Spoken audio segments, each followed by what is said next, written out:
Yeah, like you're doing a consultation, especially on Zoom, because you like, I don't know, with Zooms now you're getting couples together more. Where I did before the Zooms thing, I got a lot of couples coming to me, it was either the man or the woman, and they were coming for the consultation, then going back and giving the information and getting signed off on the recommendations, which was great. But now, because they're together in the house, they're working together, they're making decisions jointly together rather than waiting for. So it's really interesting. They're on the Zoom, and like something we always say to couples is you have to spend your money. And I'm not just saying this for females versus males, but generally speaking, I had a couple last week where she was delighted because he wouldn't spend Christmas.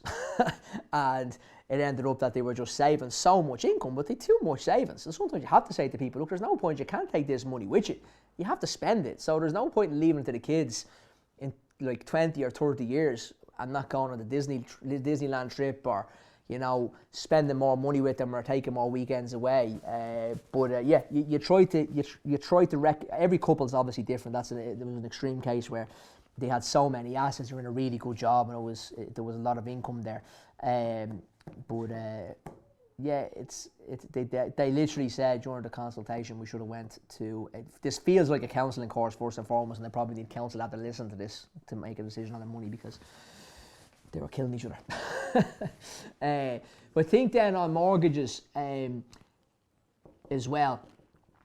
I find a lot of people when they're a couple, they want their what's the word I'm looking for? One of them will want the mortgage cleared and one of them won't. And it's a big debate that they always have. I think that's where you can add value in the financial planning, because you can show them what the outcome is. What advice would you give to couples that are in that situation? Advice for couples that are arguing over whether they should clear the mortgage. I think I'm not just saying, I think the only advice is to get a financial plan or engage someone like me, because they can actually clearly see on the financial planning software tool we use, they can actually see what life would be if they cleared the mortgage or if they didn't clear the mortgage, and what it would look like when they're 50 or 60, if they're in their 30s and 40s. So I think, I think getting a financial plan, I think you have to look at the cash flow and project what's going to happen going forward, which nobody does. I think absolutely everybody in the country needs a cash flow analysis, to be honest, or a cash flow plan with the software, because it just changes. Like, we've seen people cry in the boardroom and seeing how financially secure they are in the future. Seen people retire, just walk out the door and retire that day on the back of the advice we're giving. Sorry, it's not even me giving the advice, it's just they never realise when you use a cash flow software tool, it paints numbers into pictures, and that's how everybody, I suppose, will react differently to their finances when they can see it in a picture and say, Jesus, didn't realise you were that financially stable.